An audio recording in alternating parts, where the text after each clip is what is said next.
नमस्कार शेतकरी मित्रांनो, शेतकरी मित्रासाठी आनंदाची बातमी आहे। महसूल मंत्री चंद्रशेखर बावनकुळे यांनी शेतकरी कर्जमाफी, महिला योजना आणि वीज विषयावर महत्त्वाची भूमिका स्पष्ट केलेली आहे। राज्यातील गरीब आणि कष्टकरी शेतकऱ्यांना दिलासा देण्यासाठी सरकार कर्जमाफीचा निर्णय घेणार असल्याचे महसूल मंत्री चंद्रशेखर बावनकुळे यांनी सांगितले। त्यांच्या म्हणण्यानुसार कर्जमाफी सर्वांना न देता केवळ जे गरजू शेतकरी आहेत त्यांनाच कर्जमाफी दिली जाईल। फार्म हाऊस किंवा आर्थिकदृष्ट्या सक्षम आणि श्रीमंत शेतकऱ्यांना योजनेतून वगळले जाईल, कारण की आम्ही आता ही चाळणी चालू केलेली आहे।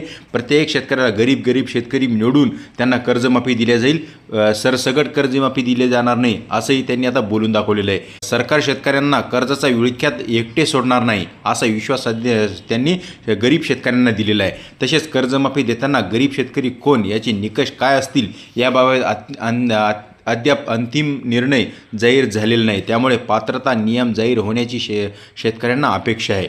महिला योजनाबद्दल सुद्धा त्यांनी सांगितले की याच वेळी त्यांनी महिलांसाठी सुरू असलेल्या योजनाबाबतही माहिती दिली आहे। लाडकी बहीण योजना राज्यात सुरू असल्याचे त्यांनी स्पष्ट केले। तसेच केंद्र सरकारच्या लखपती दीदी योजनेअंतर्गत महिला बिनव्याजी कर्ज देऊन आर्थिकदृष्ट्या महिलांना सक्षम केल्याचंही त्यांनी बोलून दाखवलेलं आहे। सरकार शेतकऱ्यांना भविष्यात वारंवार कर्ज घ्यावे लागू नये यासाठी दीर्घकालीन उपाययोजना करण्याचे विचारात आहे।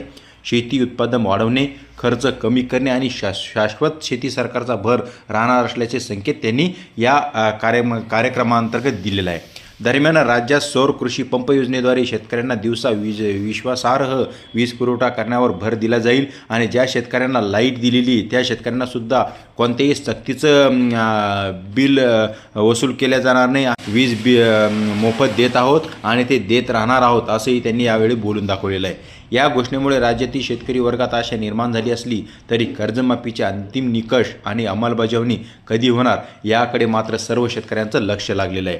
सरकारच्या या भूमिकेमुळे गरीब आणि संकटग्रस्त शेतकऱ्यांना मोठा दिलासा मिळू शकतो। आता पुढील काही दिवसात सरकारकडून अधिकृत निर्णय आणि मार्गदर्शक तत्त्वे जाहीर होण्याची शक्यता असणार आहे।